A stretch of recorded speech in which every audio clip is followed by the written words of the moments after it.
Driving licence बनाने ਨੂੰ ਲੈ ਕੇ ਨਵੇਂ ਨਿਯਮ ਜਿਹੜੇ ਲਾਗੂ ਕੀਤੇ ਜਾ ਰਹੇ ਨੇ। ਹੁਣ ਨਵੇਂ ਨਿਯਮ 1 ਜੁਲਾਈ ਤੋਂ ਲਾਗੂ ਹੋਣਗੇ ਤੇ ਇਹ ਕਿਹੜੇ ਨਿਯਮ ਨੇ ਇਸ ਦੇ ਬਾਰੇ ਤੁਹਾਨੂੰ ਜਾਣਕਾਰੀ ਦੇ ਦਿੰਦੇ ਆ ਕਿ ਹੁਣ ਆਰਟੀਓ ਦਫ਼ਤਰ ਦੇ ਵਿੱਚ ਵਾਰ-ਵਾਰ ਤੁਹਾਨੂੰ ਚੱਕਰ ਜਿਹੜੇ ਹੈ ਉਹ ਨਹੀਂ ਲਾਉਣੇ ਪੈਣਗੇ। तो अगर तुसी अपना ड्राइविंग लाइसेंस बनवाना चाहते हो या फिर उसनू रीन्यू करवाना चाहते हो तो किस तरीके दे नाल करवाया जाऊगा तो 1 जुलाई तो किस तरीके दे नाल काम जिहड़ा होवेगा जिस दे विच तुहानू आपदे लाइसेंस जिहड़ा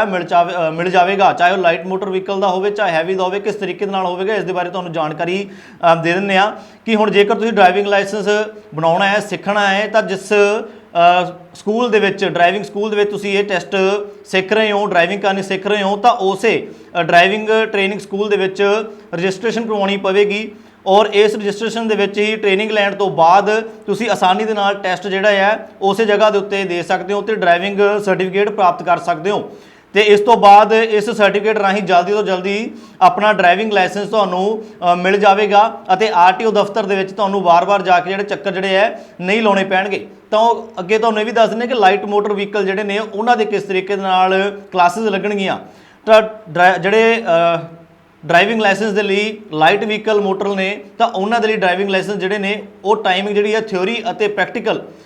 दोनों किस तरीके ਨਾਲ सैट किए गए हैं इस दे बारे जानकारी दे दी कि इस कोर्स ਦੇ ਵਿੱਚ लाइट मोटर व्हीकल ਨੂੰ ਲੈ ਕੇ 4 हफ्ते ਦਾ कोर्स ਹੋਵੇਗਾ ਅਤੇ ਕੁੱਲ 29 ਘੰਟੇ ਇਸ ਦੇ ਵਿੱਚ ਹੋਣਗੇ ਜਿਸ ਦੇ ਵਿੱਚ ਤੁਹਾਨੂੰ ਇਹ ਕੋਰਸ ਆਪਣਾ ਪੂਰਾ ਕਰਨਾ ਪਵੇਗਾ। ਦੂਜੇ ਪਾਸੇ ਵਿੱਚ ਅਗਰ ਪ੍ਰੈਕਟੀਕਲ ਦੀ ਗੱਲ ਕੀਤੀ ਜਾਵੇ ਤਾਂ ਪ੍ਰੈਕਟੀਕਲ ਕੋਰਸ ਦੇ ਵਿੱਚ ਤੁਹਾਨੂੰ ਸ਼ਹਿਰ ਪਿੰਡ ਜਾਂ ਫਿਰ ਰਿਵਰਸਿੰਗ ਨੂੰ ਲੈ ਕੇ ਜਾਂ ਪਾਰਕਿੰਗ ਜਾਂ ਹੋਰ ਕੀ ਚੀਜ਼ਾਂ ਨੂੰ ਲੈ ਕੇ ਜਿਹੜਾ 21 ਘੰਟੇ ਦਾ ਪੂਰਾ ਸਮਾਂ ਜਿਹੜਾ ਤੁਹਾਨੂੰ ਦਿੱਤਾ ਜਾਵੇਗਾ ਇਸ ਨੂੰ ਪੂਰਾ ਕਰਨ ਦੇ ਲਈ ਔਰ ਨਾਲ ਹੀ 8 ਘੰਟਿਆਂ ਦੇ ਵਿੱਚ ਤੁਸੀਂ ਆਪਣੀ ਥਿਊਰੀ ਦੀ ਜਿਹੜੀ ਜਾਣਕਾਰੀ ਪੂਰੀ ਪ੍ਰਾਪਤ ਕਰ ਸਕਦੇ ਹੋ ਤੇ ਆਪਣਾ ਟੈਸਟ ਜਿਹੜਾ ਪਾਸ ਕਰ ਸਕਦੇ ਹੋ। ਵਾਰ-ਵਾਰ ड्राइविंग ਲਾਇਸੈਂਸ ਬਣਾਉਣ ਨੂੰ ਲੈ ਕੇ ਜਿਹੜੇ ਲੋਕਾਂ ਨੂੰ ਆਰਟੀਓ ਦੇ ਦਫ਼ਤਰ ਦੇ ਵਿੱਚ ਚੱਕਰ ਲਗਾਉਣੇ ਪੈ ਰਹੇ ਸਨ ਅਤੇ ਕਈ ਜਿਹੜੀਆਂ ਫਾਈਲ ਸੀਗੀਆਂ ਉਹ ਪੈਂਡਿੰਗ ਰਹਿ ਜਾਂਦੀਆਂ ਸੀਗੀਆਂ ਤਾਂ ड्राइविंग ਲਾਇਸੈਂਸ ਉਹਨਾਂ ਨੂੰ ਮਿਲਦੇ ਨਹੀਂ ਸੀਗੇ ਤਾਂ ਇਸ ਦੇ ਕਾਰਨ ਬਹੁਤ ਪਰੇਸ਼ਾਨੀਆਂ ਦਾ ਸਾਹਮਣਾ ਕਰਨਾ ਪੈ ਰਿਹਾ ਸੀ। ਤਾਂ ਇਸ ਦੇ ਕਾਰਨ ਹੁਣ ਨਵਾਂ ਇਹ ਰੂਲ ਜਿਹੜਾ ਹੈ ਲਾਗੂ ਕੀਤਾ ਜਾਵੇਗਾ 1 ਜੁਲਾਈ ਤੋਂ ਜਿਸ ਦੇ ਵਿੱਚ ਤੁਸੀਂ ਜਿਸ ਵੀ ਡਰਾਈਵਿੰਗ ਸਕੂਲ ਦੇ ਵਿੱਚ ਆਪਣਾ ਟੈਸਟ ਰਜਿਸਟ੍ਰੇਸ਼ਨ ਕਰਵਾਓਗੇ ਤਾਂ ਉੱਥੇ ਜਿਹੜੀ ਪੂਰੀ ਟ੍ਰੇਨਿੰਗ ਲੈਣ ਤੋਂ ਬਾਅਦ ਰਜਿਸਟ੍ਰੇਸ਼ਨ ਕਰਵਾ ਸਕਦੇ ਹੋ ਅਤੇ ਰਜਿਸਟ੍ਰੇਸ਼ਨ ਕਰਨ ਤੋਂ ਬਾਅਦ ਆਪਣਾ ਟੈਸਟ ਜੋ ਉੱਥੇ ਤੁਸੀਂ ਦਵੋਗੇ ਤਾਂ ਉਸ ਦੇ ਵਿੱਚ ਤੁਹਾਨੂੰ ਸਰਟੀਫਿਕੇਟ ਦਿੱਤਾ ਜਾਵੇਗਾ ਅਤੇ ਇਹੀ ਜਿਹੜਾ ਸਰਟੀਫਿਕੇਟ ਹੋਵੇਗਾ ਇਸ ਦੇ ਰਾਹੀਂ ਤੁਹਾਨੂੰ ਜਿਹੜਾ ਡਰਾਈਵਿੰਗ ਲਾਇਸੈਂਸ ਜਲਦੀ ਤੋਂ ਜਲਦੀ ਪ੍ਰਾਪਤ ਹੋਵੇਗਾ। ਸੋ ਦੇਰੀ ਅਪਡੇਟਸ ਜੋੜੋ ਦਾ ਟੈਂਸ਼ਨ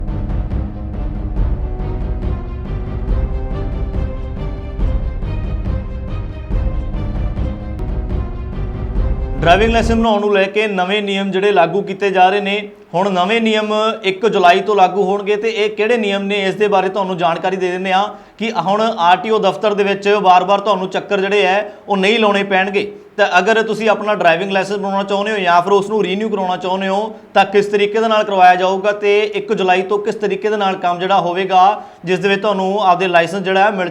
मिल जाएगा, चाहे वो लाइट मोटर व्हीकल का होवे चाहे हैवी का होवे, किस तरीके दे नाल होवेगा इस दे बारे तुहानू जानकारी दे दिंदे आ कि हुण जेकर तुसी ड्राइविंग लाइसेंस बनाउणा है सिੱਖਣਾ है तो जिस ਸਕੂਲ ਦੇ ਵਿੱਚ ड्राइविंग ਸਕੂਲ ਦੇ ਵਿੱਚ ਤੁਸੀਂ ਇਹ ਟੈਸਟ ਸਿੱਖ ਰਹੇ ਹੋ, ड्राइविंग ਕਰਨੀ ਸਿੱਖ ਰਹੇ ਹੋ ਤਾਂ ਉਸੇ ड्राइविंग ट्रेनिंग ਸਕੂਲ ਦੇ ਵਿੱਚ ਰਜਿਸਟ੍ਰੇਸ਼ਨ ਕਰਵਾਉਣੀ ਪਵੇਗੀ और इस रजिस्ट्रेशन ਦੇ ਵਿੱਚ ਹੀ ट्रेनिंग ਲੈਣ ਤੋਂ ਬਾਅਦ ਤੁਸੀਂ ਆਸਾਨੀ ਦੇ ਨਾਲ ਟੈਸਟ ਜਿਹੜਾ ਹੈ ਉਸੇ ਜਗ੍ਹਾ ਦੇ ਉੱਤੇ ਦੇ ਸਕਦੇ ਹੋ ਤੇ ड्राइविंग ਸਰਟੀਫਿਕੇਟ ਪ੍ਰਾਪਤ ਕਰ ਸਕਦੇ ਹੋ। तो इस तो बाद इस सर्टिफिकेट राही जल्दी तो जल्दी अपना ड्राइविंग लाइसेंस तुहानू मिल जाएगा और आरटीओ दफ्तर दे विच तुहानू बार-बार जाके जिहड़े चक्कर जिहड़े है नहीं लाने पैणगे। तो अगे तुहानू ये भी दस दें कि लाइट मोटर व्हीकल जिहड़े ने उन्हां दे किस तरीके दे नाल क्लासिस लगणगीਆਂ तो जिहड़े ड्राइविंग लाइसेंस के लिए लाइट व्हीकल मोटर ने तो उन्हां दे लई ड्राइविंग लाइसेंस जिहड़े ने वो टाइमिंग जिहड़ी है थ्योरी और प्रैक्टिकल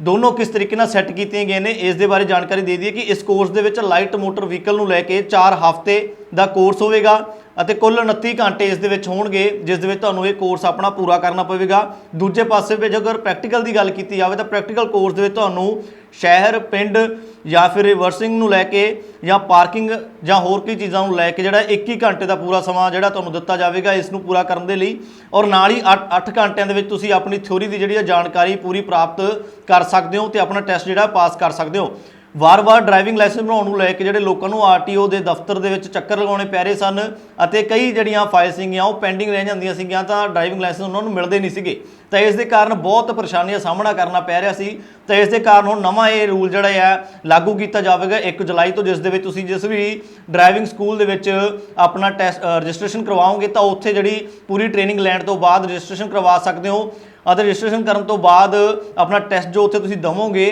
ਤਾਂ ਉਸ ਦੇ ਵਿੱਚ ਤੁਹਾਨੂੰ ਸਰਟੀਫਿਕੇਟ ਦਿੱਤਾ ਜਾਵੇਗਾ